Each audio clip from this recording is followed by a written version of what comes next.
Today we are going to discuss about partially taxable allowances. Yesterday we already had a session on allowances and its classification. They were fully taxable allowances, partially taxable allowances and fully exempted allowances. Partially taxable allowances ne kurichu nammal korchu kuടി detail aayittu parayanam because fully taxable allowances ne ഒരു specific list of items തന്നെയുണ്ട് and ഒരു name കണ്ടാൽ തന്നെ നമുക്ക് അറിയാൻ പറ്റും those belong to fully taxable allowances. Whereas ഈ partially taxable allowances മൂന്ന് classification ഉണ്ട്. അത് നമ്മൾ calculations ചെയ്തിട്ട് കണ്ടുപിടിക്കണം എത്രത്തോളം amount will be taxable. അതായത് എത്ര amount ആണ് നമ്മൾ അയാളുടെ taxable സാലറിയുടെ ഭാഗമായിട്ട് കാണിക്കേണ്ടത് എന്നുള്ളത് കാൽക്കുലേറ്റ് ചെയ്യണം. പ്രോബ്ലം ചെയ്യേണ്ടതാണ് later on നമുക്ക് ഇല്ലസ്ട്രേറ്റ് ചെയ്യാം, പ്രോബ്ലത്തിൽ ഇല്ലസ്ട്രേറ്റ് ചെയ്യാം. ഇപ്പോൾ അതിൻ്റെ തിയറി പറയുകയാണെന്നുണ്ടെങ്കിൽ ഹൗസ് റെന്റ് അലവൻസ് എന്ന് പറയുന്നത് റെന്റഡ് ആയിട്ടുള്ള വീടുകളിൽ ജോലി സ്ഥലത്ത് താമസിക്കുന്ന ആളുകൾ, റെന്റഡ് ആയിട്ടുള്ള വീടുകളിൽ താമസിക്കുന്ന ആളുകൾക്ക് കിട്ടുന്ന അലവൻസ് ആണ് ഹൗസ് റെന്റ് അലവൻസ് എന്ന് പറയുന്നത്. ആൻഡ് അതിൻ്റെ ടാക്സബിലിറ്റി എന്ന് പറയുന്നത് ഡിപ്പെൻഡ്സ് അപ്പോൺ അയാളുടെ പ്ലേസ് ഓഫ് റെസിഡൻസ്, അയാളുടെ സാലറി ആസ് വെൽ ആസ് അയാൾ താമസിക്കുന്ന സ്ഥലത്തിൻ്റെ പോപ്പുലേഷൻ തുടങ്ങിയ ഒരുപാട് ഫാക്ടേഴ്സിനെ ഡിപ്പെൻഡ് ചെയ്തിട്ടാണ്. അതുപോലെ എത്ര റെൻറ്റ് കൊടുക്കുന്നു ഇതിനൊക്കെ ഡിപ്പെൻഡ് ചെയ്തിട്ടാണ് ഇതിൻ്റെ ടാക്സബിലിറ്റി ഇരിക്കുന്നത്. സപ്പോസ് അയാൾ റെൻറ്റ് കൊടുക്കുന്നില്ല, റെൻറ്റഡ് ആയിട്ടുള്ളൊരു വീട്ടിലല്ല താമസിക്കുന്നത് എന്നുണ്ടെങ്കിലും ഹൗസ് റെന്റ് അലവൻസ് റിസീവ് ചെയ്യുന്നുണ്ടെങ്കിൽ this full amount of HRA will be fully taxable. അപ്പോൾ ഇയാൾ റെൻറ്റഡ് വീട്ടിലാണ് താമസിക്കുന്നുണ്ടെങ്കിൽ മാത്രമാണ് HRAക്ക് ടാക്സ് എക്സെംഷൻ കിട്ടുകയുള്ളൂ. അതും നമ്മൾ കാൽക്കുലേറ്റ് ചെയ്ത് കണ്ടുപിടിക്കേണ്ടതാണ്. അത് നമ്മൾ കുറച്ച് ഫാക്ടേഴ്സിനെ കൺസിഡർ ചെയ്തിട്ടാണ് how much HRA should be taxable, അയാളുടെ സാലറി ഇൻകത്തിൽ എത്ര HRA കാണിക്കണം എന്നുള്ളത് നമ്മൾ കുറച്ച് ഫാക്ടേഴ്സ് ഡിറ്റർമിൻ ചെയ്തിട്ട് കൺസിഡർ ചെയ്തിട്ടാണ് നമുക്ക് ഡിറ്റർമിൻ ചെയ്യാൻ പറ്റുള്ളൂ. അടുത്തത് എൻ്റർടൈൻമെൻറ്റ് അലവൻസ് ആണ്. ഇന്നലെ കഴിഞ്ഞ ക്ലിപ്പിൽ വളരെ ബ്രീഫായിട്ടാണ് നമ്മൾ എൻ്റർടൈൻമെൻറ്റ് അലവൻസിനെ കുറിച്ച് പറഞ്ഞത്. Entertainment allowance actually മുന്നേ പറഞ്ഞതുപോലെ it's a fully taxable allowance. Actually, if any employee is receiving entertainment allowance, that the full amount should be shown in his salary statement. First, അയാളുടെ salary income statement ഈ entertainment allowance full ആയിട്ട് കാണിക്കണം. പിന്നീട് നമുക്ക് നോക്കണം whether this employee is a government employee or not. Government employee ആണെങ്കിൽ അയാൾക്ക് ഈ entertainment allowance പിന്നീട് later on he can have a deduction from his gross salary. അതുകൊണ്ടാണ് നമ്മൾ എൻ്റർടൈൻമെൻറ്റ് അലവൻസിനെ ഫുള്ളി ടാക്സബിൾ അലവൻസ് ആയിട്ട് കാണിക്കാതെ പാർഷ്യലി ടാക്സബിൾ ആയിട്ട് കാണിക്കുന്നതിൻ്റെ ഒരു ഔചിത്യം. Because though it is fully taxable, a deduction can be claimed with respect to government employees. That's why it is coming under partially taxable allowances. Next is special allowances. Special അലവൻസസിനെ കുറിച്ചിട്ട് we just discussed in way. അപ്പോൾ അത് അങ്ങനെ പറ്റില്ല. Special allowances രണ്ട് തരത്തിലുണ്ടെന്ന് നമ്മൾ just സൂചിപ്പിച്ചിരുന്നു. That is special allowances for personal purposes as well as special allowances for office purposes. ഇതിൽ നമുക്കൊരു എളുപ്പം എന്താണെന്ന് വെച്ച് കഴിഞ്ഞാൽ സ്പെഷ്യൽ അലവൻസസ് വളരെ സ്പെസിഫിക് ആയിട്ടുള്ള ഒരു ലിസ്റ്റ് ഓഫ് അലവൻസസ് ആണ്. നമുക്ക് കണ്ടാൽ തന്നെ ഒറ്റ നോട്ടത്തിൽ അറിയാൻ പറ്റും these belong to special allowances category ആണെന്ന് നമുക്ക് അറിയാൻ പറ്റും. അതിൽ ഈ special allowances for office purposes ഉണ്ട്. ഓഫീസ് പർപ്പസസ് എന്ന് പറയുന്നത് വളരെ സ്പെസിഫിക് ആയിട്ട് 6 അലവൻസുകളാണ് ഈ special allowances for office purposes എന്ന് പറയുന്നത്. അന്ന് ജസ്റ്റ് ഞാൻ ലിസ്റ്റ് ഔട്ട് ചെയ്യാം. Travelling allowance, conveyance allowance, daily allowance, helper allowance, academic allowance and uniform allowance. These are the allowances coming under this category, that is special allowances for office purposes.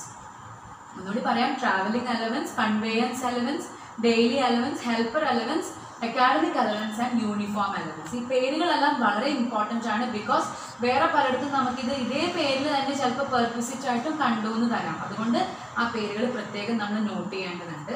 ഈ അലവൻസുകളുടെ taxability എന്ന് പറയുന്നത് suppose ഈ ഒരു ഇപ്പോൾ for example ഒരാൾക്ക് uniform allowance കിട്ടുന്നുണ്ട് എന്ന് വിചാരിക്കൂ. And 1000 രൂപ വെച്ചിട്ട് യൂണിഫോം അലവൻസ് കിട്ടുന്നുണ്ടെങ്കിൽ ഈ 1000 രൂപ ഇയാൾ ഫുള്ളായിട്ടും യൂണിഫോം തുന്നാൻ വേണ്ടി ഉപയോഗിച്ചു എന്നുണ്ടെങ്കിൽ അത് നമുക്ക് ടാക്സബിൾ പിന്നെ കാണിക്കേണ്ട, അത് ഇഗ്നോർ ചെയ്താൽ മതി. ബിക്കോസ് ആ full amount is being utilised for uniform purposes. ഇനി ട്രാവലിംഗ് അലവൻസ് കിട്ടുന്ന ഒരു employee, suppose if that full amount is utilised for travelling, that full amount is exempted from taxable salary. പിന്നെ നമുക്കത് കാണിക്കേണ്ട കാര്യമില്ല. പക്ഷേ suppose if an employee is receiving 5000 rupees as traveling allowance per month and he is spending rupees 4000 per month for traveling, then ആ ബാക്കി വരുന്ന 1000 will be taxable. ഇതാണ് office പർപ്പസസിന് വേണ്ടി കൊടുക്കുന്ന സ്പെഷ്യൽ അലവൻസുകളുടെ ടാക്സബിലിറ്റി. അപ്പോൾ whether it is used for office purposes എന്നുള്ളത് നമ്മൾ ഉറപ്പുവരുത്തണം. ഇപ്പോൾ നിങ്ങൾക്ക് തന്നിരിക്കുന്ന പ്രോബ്ലത്തിൽ പറയാണ് mister X is receiving travelling allowance ഒരു 5,000 പെർ മന്ത് കിട്ടുന്നുണ്ടെന്ന് പറഞ്ഞിട്ട് മറ്റൊന്നും പ്രത്യേകിച്ച് പറയുന്നില്ല എന്നുണ്ടെങ്കിൽ V assume that the full amount is utilised four office purposes എന്ന് നമ്മൾ കരുതിയിട്ട് ഫുൾ എമൗണ്ട് നമുക്കത് ടാക്സബിൾ സാലറിയിൽ നിന്ന് എക്സെംപ്റ്റ് ചെയ്ത് കളയാവുന്നതാണ്. അതിന് നമ്മൾ അയാളുടെ നികുതി വരുമാനത്തിലേക്ക് കാണിക്കേണ്ട ആവശ്യമേ വരുന്നില്ല. ഇതാണ് ഓഫീസ് പർപ്പസസിന് വേണ്ടി കൊടുക്കുന്ന സ്പെഷ്യൽ അലവൻസസിൻ്റെ ഒരു ടാക്സബിലിറ്റി. ഇനി പേഴ്സണൽ പർപ്പസസിന് വേണ്ടി കൊടുക്കുന്ന സ്പെഷ്യൽ അലവൻസസ് ഉണ്ട്. അതിനൊരു പ്രത്യേകത എന്താണെന്ന് വെച്ച് കഴിഞ്ഞാൽ ഈ ഓരോ അലവൻസും, അതായത് ഒരു 5 അലവൻസുകളാണ് പേഴ്സണൽ ആവശ്യങ്ങൾക്ക് വേണ്ടി കൊടുക്കുന്ന സ്പെഷ്യൽ അലവൻസസ് എന്ന് പറയുന്നത്. അതിൽ ഈ 5 എണ്ണത്തിനും ഒരു ലിമിറ്റ് സ്പെസിഫൈ ചെയ്യുന്നുണ്ട്. അതായത് ഇപ്പോൾ പെർ മന്ത് 800 rupees വരെ എക്സെംപ്റ്റഡ് ആണ്. എക്സെംപ്റ്റഡ് എന്ന് വെച്ച് കഴിഞ്ഞാൽ അയാളുടെ ടാക്സബിൾ സാലറിയിൽ ഇൻക്ലൂഡ് ചെയ്യേണ്ടതില്ല എന്നർത്ഥം. That is what is meant by exempted. Okay, ഇത് പലരും കൺഫ്യൂസ് ചെയ്യാറുണ്ട്. എക്സെംപ്റ്റഡ്, എക്സെപ്റ്റഡ് എന്നൊക്കെ പറഞ്ഞ് കൺഫ്യൂസ് ചെയ്യും.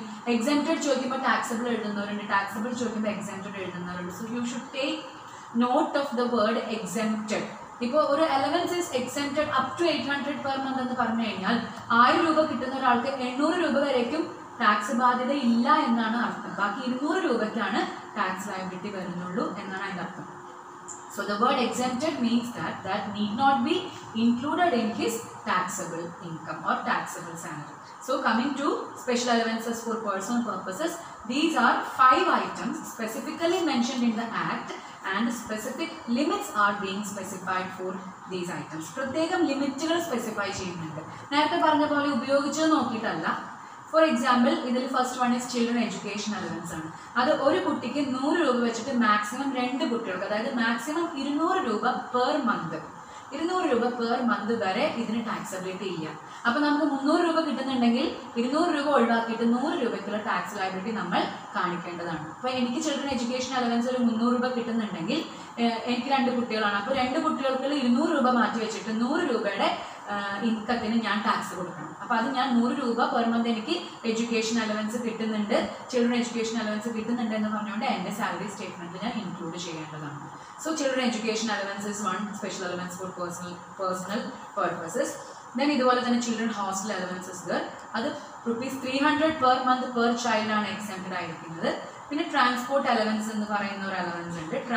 ട്രാവലിംഗ് അലവൻസ് അല്ല, ട്രാൻസ്പോർട്ട് അലവൻസ് ആണ്.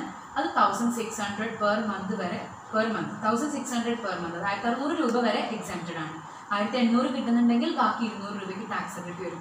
1,400 കിട്ടുന്നുള്ളൂ എന്നുണ്ടെങ്കിൽ ഫുൾ എമൗണ്ടും എക്സെംപ്റ്റഡ് ആണ്. അതാണ് ഈ അപ് ടു 1,600 പെർ മന്ത് എന്ന് പറയുന്നത്. ഇതുപോലെ അണ്ടർഗ്രൗണ്ട് അലവൻസ്, അതുപോലെ തന്നെ allowances granted to employee working in a transport system, അങ്ങനെ ഒരു 6 ഐറ്റംസ്. ഇതിങ്ങനെ നമുക്ക് എല്ലാം എൻലിസ്റ്റ് ചെയ്യാൻ പറ്റില്ല. അത് you may refer to study materials later on.